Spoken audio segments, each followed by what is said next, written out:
من الشيطان الرجيم. بسم الله الرحمن الرحيم. الحمد لله رب العالمين والصلاة والسلام على سيد المرسلين سيدنا محمد صلى الله عليه وسلم. Ama bado, ndugu zetu mnaotuangalia katika YouTube yetu hii Bilal Online TV, basi msiache kulike, kucomment, kusubscribe, pia kushare kwa watu wengine. Ama bado, leo tunazungumzia tena, kwa sababu tunazungumzia mambo ambayo pia yameleta utata, yamesababisha kuleta utata katika dini yetu.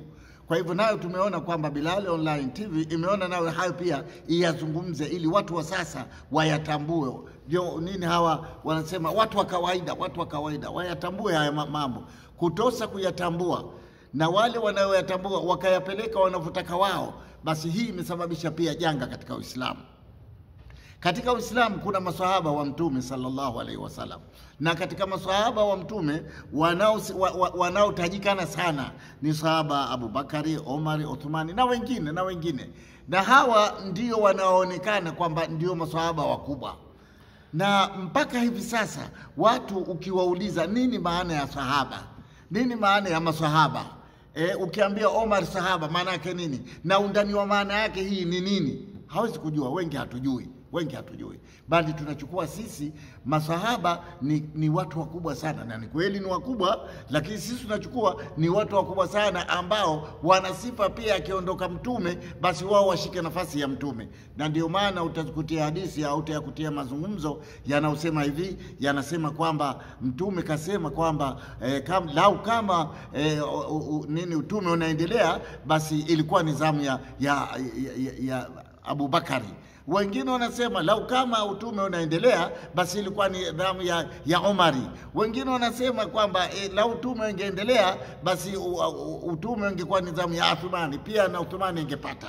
Hivi ndivyo tulivyoelewa, na watu wameeleweshwa hivi, na kuelewa hivi au kueleshwa hivi ni makosa, na wakachukuliwa hawa maswahaba wakapandishwa juu, mpaka ikawa wakati mwingine ukimsema vibaya Mtume watu hawashituki, lakini mseme Abu Bakari, mseme Omar, mseme Uthmani, hapa utaona watu nyoyo zao zimefanya nini, zinatikisika. Na hii kwa nini imekuja hii? Moja katika mambo yaliyosababisha haya ni kwamba walipokaa hawa watu katika nafasi zao, Uthmani, Omari na Abu Bakari, kila mmoja alivyokuwa kikaa, la kwanza alikuwa anatengeneza jina lake ili liwe kubwa.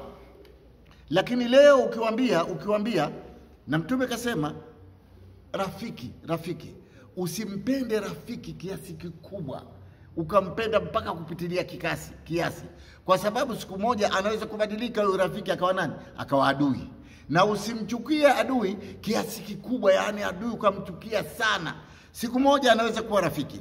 Lakini inapozungumzwa rafiki, sahib manake rafiki, wala hakuna zaidi tafsiri zaidi kuliko hiyo. Sahibu rafiki, na rafiki anaweza mkenda moja kwa moja mpaka mwisho katika urafiki, au anaweza akabomoka katikati, baadaye rafiki akafanya uadui, kama tunavyoona wale ambao walikuwa marafiki wa Mtume, masahibu wa Mtume, na wanajulikana masahaba zake, tena wana sifa nzuri, wale ndio waliomuulia wajukuu zake, wale ndio waliomuulia ndugu yake. Kwa hivyo wewe usisangae, na wala usije ukasikia rafiki basi ukaona kwamba ni jambo kubwa. Huyu alikuwa sahaba wa Mtume, ndio alikuwa sahaba wa Mtume, lakini pia huyu ni binadamu, anaweza akafanya mambo wewe ukashangaa, kama yaliyotokea kwa masahaba. Maswahaba wamefanya mambo dunia nzima inashangaa, na mpaka kiyama kitasimama bado watu wanashangaa.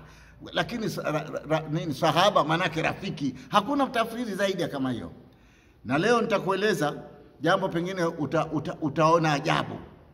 Mtume sallallahu alaihi wasallam alikuwa na rafiki yake. Rafiki huyu ambaye watu wengi hawamjui, lakini huyu ndio alikuwa rafiki yake mwandani kabisa.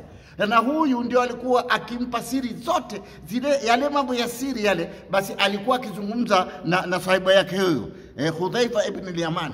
Hudhaifa ibn Yamani, Mtume alikuwa ndio rafiki wake wa ndani. Kuna rafiki wa nje, ambaye ni rafiki yako, unakaa naye, unaishi naye, na unaweza ukamweleza baadhi ya matatizo yako au baadhi ya furaha zako, lakini huwezi kumpa matatizo yako ya ndani, kwa sababu huyu si rafiki mwandani. Sasa hawa tunawazungumza akina Abubakar, Omar, Athmani, walikuwa ni ashabu nabii, walikuwa marafiki wa nabii wa Mtume Muhammad, lakini si marafiki wa ndani. Rafiki wa ndani aliyejulikana na ndani ya vitabu kaenea na hakuna anayeweza kupinga, Hudhaifa ibn al-Yaman.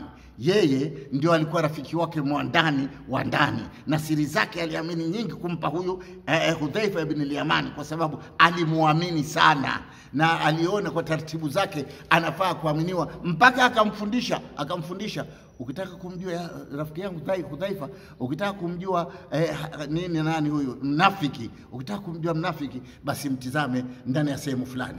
Ukiona tu kwamba kuna dalili fulani, basi wewe usipate tabu, hata kama anasali mchana mzima usiku mzima, lakini huyu atakuwa ni mnafiki, ni mtu wa hatari. Elimu hii ambayo Mtume baada ya kupewa hakumpa mtu mwingine katika ashabu zake, hawa asahaba hakumpa mtu mwingine, kampa Hudhaifa ibn al-Yamani peke yake. Kwa hivyo uelewe, unaposikia sahaba, basi usimpanue sahaba mpaka ukamfikisha kiwango cha utume, utakuwa umefanya makosa. Bado yuko pale pale, anaweza akafanya wema, anaweza akafanya mabaya, anaweza akatengeneza pamoja na hiyo. Na ndio maana utaona manabii wote walipofanyiwa maovu, waliowafanyia maovu manabii ni wale ashabu zao. Ukitazama Musa, wale ashabu zake ndio. Ukitazama Isa ibn Maryam, wale ashabu zake ndio waliotoa. Kwa hivyo usione ajabu hata kwa Mtume Muhammad na yeye kufanyiwa ubaya, usione ajabu, kwa sababu ndio maumbile yanavyokwenda. Na kwa vyovyote vile tunavyofahamu au watu wanatakiwa wafahamu kwamba nafasi ya Bwana Mtume Muhammad, ni nafasi ya unabii. Na kwa kuwa ni nafasi ya unabii, nafasi hii haishikwi isipokuwa na nabii. Na tunatoa mfano Mtume Daudi alayhi salatu wasalam. Daudi alikuwa mtume, lakini nafasi yake ilikuja ikakamatwa na nani? Ikakamatwa na Suleimani. Kwa sababu gani? Ndiyo damu yake. Hii inatoka kwa damu, inakwenda kwa damu, inatoka kwa nabii, inakwenda kwa nabii. Kwa hivyo warithi wa kurithi nafasi ya utume lazima wawe wametokana na nasabu ya utume. Haiwezekani kuanzia alipoumba Mwenyezi Mungu dunia na mpaka ikamalizika kupitia Mtume Muhammad sallallahu alaihi wasallam, hakuna aliyeshika nafasi ya unabii mtu aliyotokana nje ya mgongo wa nabii. Kwa hivyo ndio maana tunasema kufuatana utaratibu huu Sayyidina Bakari haikuwa haki yake, hatokani na migongo ya manabii. Omar haikuwa haki yake kwa sababu haitokani ndani ya migongo ya manabii. Uthmani si haki yake kwa sababu Uthmani hakutokana na migongo ya manabii. Na nafasi hii ya kumrithi mtume inatoka kwa mtume inakwenda kwa mtume. Ndio maana tukasema hapa Daudi alayhi salatu wasalam, baada ya kumaliza muda wake alishika Suleimani. Daudi ni mtume na Suleimani ni mtume. Bwana Yakubu alayhi salatu wasalam alishika nafasi, ana watoto tunaambiwa 11 kama hasikosei, lakini alimchagua Yusufu. Yusufu alichaguliwa na Mwenyezi Mungu kwamba kushika nafasi ya nani? Ya Bwana Yakubu. Kwa hivyo imetoka kwa nabii inakwenda kwa nabii. Basi hivyo ndio inapokwenda. Haya, Ibrahimu alayhi salatu wasalam, na yeye Ibrahimu nafasi yake ilishikwa na Ismaili na Yakubu, Ismaili na Yakubu. Lakini hawa Ismaili na Yakubu, hawa kizazi hicho ndicho kilichokuja cha Ismaili ambaye ni nabii, ndicho kilichokuja kikatoka ndani ya mgongo wake, kikatoka Muhammad sallallahu alaihi wasallam, kikatoka Ali alayhi salatu wasalam, kikatoka Hassan na Hussein na Fatuma, kimetoka humo. Kwa hivyo warithi wote, hata ukimtizama Yahya ambaye Zakaria, ukimtizama Zakaria na yeye vile vile ulipofika muda wake ulipomaliza kampa Yahya. Kwa hivyo mitume ndio yanakwenda daraja kwa daraja, hatua kwa hatua. Kwa hivyo haikuwa nafasi hii katu. Na mimi najua hivyo, na nafikiri wasomi wote wanajua hivi. Nafasi ya kushika nafasi ya mtume haikuwa ya Abubakari, haikuwa ya Omari, haikuwa ya Uthmani, na wengine wote ambao hawakutoka ndani ya migongo ya mitume, wao hawakuwa na haki ya kushika nafasi hii. Na ndio unaona ikakubalika na ikawa rahisi sana kwao kuua hichi kizazi, kwa sababu walijua kwamba hawana nafasi. Madhali kizazi hichi kipo ardhini, wao bado watakuwa hawana haki ya kushika nafasi. Kwa hivyo maamuzi ni kukifyeka tu mpaka kimalizike hichi. Ndivyo walivyofanya. Kwa hivyo ndugu zangu, hii ndio hali halisi. Mpaka Zakaria alipomaliza muda wake wa utume, alimpa mwanawe Yahya. Hivi ndio inapokuwa. Kwa hivyo hakuna sahaba yoyote ambaye hakutokana ndani ya migongo ya manabii eti awe yeye ndio amiri baada ya kuondoka mtume. Haki hii inatoka kwa nabii, inaingia kwa mtu wake. Na Ali alayhi salatu wasalam, mtume kasema kwamba hii haki ni Ali. Kwa nini? Mimi na Ali ni sawasawa kwa Musa na Haruna. Alipokuwa akiondoka Musa, akiingia Haruna. Kwa hivyo nikiondoka mimi, basi ni lazima atakayechukua nafasi yangu ni nani? Nafasi yangu itachukuliwa na Ali. Tumefahamu hiyo? Yalisemwa kabla ya hapo, kabla miaka mingi tu, kabla mtume hajafa. Na alipokufa ndio akayatilia muhuri kwamba mimi nafasi yangu mimi itashikwa na nani? Na Ali. Na akasema tena mtume, wasia wangu mimi nitakapoondoka, basi nafasi yangu itashikwa na nani? Itashikwa na Ali. Kwa hivyo maswahaba, vyovyote sahaba atakapokuwa, hakuwa na nafasi ya kumrithi mtume hata siku moja, hata kupiga hoja, hata kujaribu tu ile hawana haki hata ya kujaribu kuibembeza hiyo hali, kuibembeza hiyo nafasi. Hakuwa na haki. Sasa basi matatizo tulionayo haya, moja yamesababishwa na masahaba. Yamesababishwa vipi? Walitaka wachukue haki, au wamechukua haki ambayo si yao. Tumefahamiana Na kama wamechukua haki ambayo si yao, ndio yakatokea majanga yote haya. Sisi sasa tulio hai tunatakiwa tuirudishe nafasi ile, kwa sababu watu waliotokana ndani ya migongo ya mtume tunao chungu mzima. Kwa hivyo tuwape nafasi yao. Kizazi cha Ali tukipe nafasi yake. Kama tukikataa kukipa nafasi yake, tukawapa watu ambao walikuwa hawahusiki kabisa, wapi na wapi, Maka na Madina, mbingu na ardhi, haiwezekani mtu aliyekuwa hakutoka ndani ya kizazi cha manabii eti ajiharithi nafasi ya utume, ajiharithi nafasi ya nabii. Kwa hivyo tunasema hivyo, na mwenyewe mtume kasema mtume, yoyote ambaye amenifanya mimi kwamba ndiyo bwana wake, ndiyo kiongozi wake, basi nitakapokufa akaongozwe na adii, kwa sababu ndiyo nafasi yao hii nafasi yao inatoka kwa nabii inakwenda kwa nabii. Na akasema nafasi ni Ali, lakini yeye na mimi tuna tofauti moja tu. Mtume kaitaja, asema yeye na Ali tofauti yake moja tu, kwamba Ali si mtume, urithi ni haki yake, lakini yeye si mtume. Kwa nini? Akaeleza akasema, kwa sababu utume umemalizikia kwangu. Kwa kuwa utume umemalizikia kwangu, sasa hakuna nabii tena. Ina maana lau kama unabii ungekuwa unaendelea, nasema tena, mkatoka hapa mkaeleza mengine, nasema lau kama angekuwa unabii unaendelea, basi Ali ndio ingeshika nafasi hiyo, kwa matamshi ya mtume sallallahu alaihi wasallam kwamba mimi na huyu bwana sasa tulichopishana, yeye hawezi kuwa nabii tu, lakini nafasi hii ni yake yeye.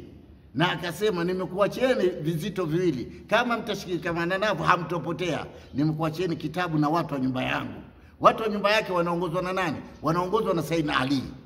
Kwa hivyo masahaba, tunarudia tena, tunamalizia masahaba, chachu sababu ya uharibifu huu wote uliotokea mpaka kugombana na mpaka kufikia hatua hii Waislamu hatuko tena pamoja, tuna makundi, ni kwa sababu wale maswahaba mtume waliokuwa mwanzo hawakuifuata sheria ya Qur'ani, walikata, wakaingiza matamanio yao binafsi. Sasa je, sisi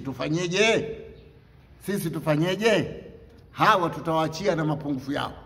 Subhanahu wa ta'ala ndio anajua habari yako. Lakini sisi sasa tuliopo tunawajibika kurekebisha makosa haya. Lazim tukubali kuongozwa na nyumba ya mtume, na wale asichukuliwe yale maneno ya wanafiki.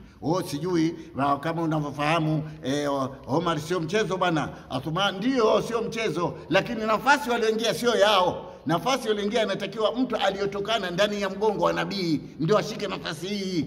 Tumefahamiana. Na kama ni sahaba manake rafiki. Kwa hivyo si ajabu hawa marafiki kuharibika wakenda wakafanya wanavyotaka. Si ajabu kabisa, ndio jambo la kawaida. Na rafiki ambaye mtume mwenyewe alimchagua kama rafiki mwandani. Kuna Qur'ani ile inasoma, asema Allah alimchagua Ibrahim kuwa rafiki wake wa ndani, rafiki mwandani. Na mtume sallallahu alaihi wasallam amemchagua Hudhaifa ibn al-Yamini kuwa rafiki wake wa ndani na akampa siri zote. Kwa hivyo hatukatai Abubakari rafiki, nani rafiki na wote hawa sahaba nabii, lakini pia tusikatae mapungufu yao. Tukikataa mapungufu yao tukawatoa na wao tukawafanya kwamba na wao kama vile wana nusu ya unabii, hawatimii, hawafiki, hawawezi wakakaribia hata robo. Kama unabii ungekatwa kabakia robo, basi hii robo hii pia hawa wangekuwa hawastahili kushika robo hiyo, wacha unabii mzima. Kwa hivyo tunasema hawa bwana zetu hawa tunaona tujue kwamba na tukubali, na hilo la kukubali ndio ucha Mungu. La kupinga bwana hawa unafikiri mchezo, kakaa naye ndani ya shimo, kakaa naye hapa, hizo si hoja, sio. Qur'ani imesema warafiki wao, kataja rafiki, hakusema mwandani. Mungu katumia neno rafiki lile, na sifa ya rafiki anaweza kwenda vizuri lakini mwisho akaharibika. Anaweza kwenda vizuri mwanzo mpaka mwisho. Hivi ndivyo ilivyo. Anaweza kuwa mwanzo mzuri lakini mwisho akaleta uadui. Wewe huoni ajabu? Omar radhiallahu anhu si alimpa bai Ali na akakubali kila kitu, na akapeleka habari hizi akapeleka kwa Abubakari na akapeleka kwa Uthmani na akapeleka kwa sababu yeye alipotoka pale alifika kuwapa hizi habari hao wenzake wengine ambao wote ni masahaba wakubwa, lakini kwa sababu ni marafiki wakafanya ile sifa ya urafiki. Unafahamu wale waliotajiwa kwamba hawa jamani, hawa nyinyi ndio mtaishi nao vizuri kama mlivyoishi na mimi, hawa wote wakawaua. Na mtume alisema mtume, sio kwamba hili limetokea ghafla. Alisema mtume kwamba hawa wajukuu zangu na huyu ndugu yangu huyu, hawa watakuja uliwa na watu wabaya. Litatoka tepo baya litawaua hawa. Sasa mtume kasema tepo baya litawaua hawa, na kweli wameuliwa. Sasa wewe ikiwa utasema waliomuua Ali wakamuua Uthmani wakamuua Hassan wakamuua Hussein, wewe unasema hawa ni katika wazuri na hawafai kulaumiwa, lakini ujue mtume kasema kwamba watatokea katika hawa sababu zangu tepo baya litatokea na litaniulia ndugu zangu, litaua na wajukuu zangu. Kwa hivyo ikiwa wewe unapingana na tena mtu akisema kwamba hawa ni wabaya, wewe unamuita yeye kafiri kwa sababu kakubali maneno ya Mwenyezi Mungu na mtume wake. Wewe unayekataa kwamba watatokea watu wabaya katika hawa tena nyenye masahaba, na mtume na Mwenyezi Mungu kasema bana, minkum mayuridu dunia wa minkum mayuridu, katika nyinyi masahaba wamo wanaotaka dunia na wamo wanaotaka akhira. Kwa hivyo hawakuwa sawa, na hawa watoto wa mtume walikuwa mtume wameuliwa na tepo lililokuwa likitaka dunia. Assalamu alaikum wa rahmatullahi wa barakatuh.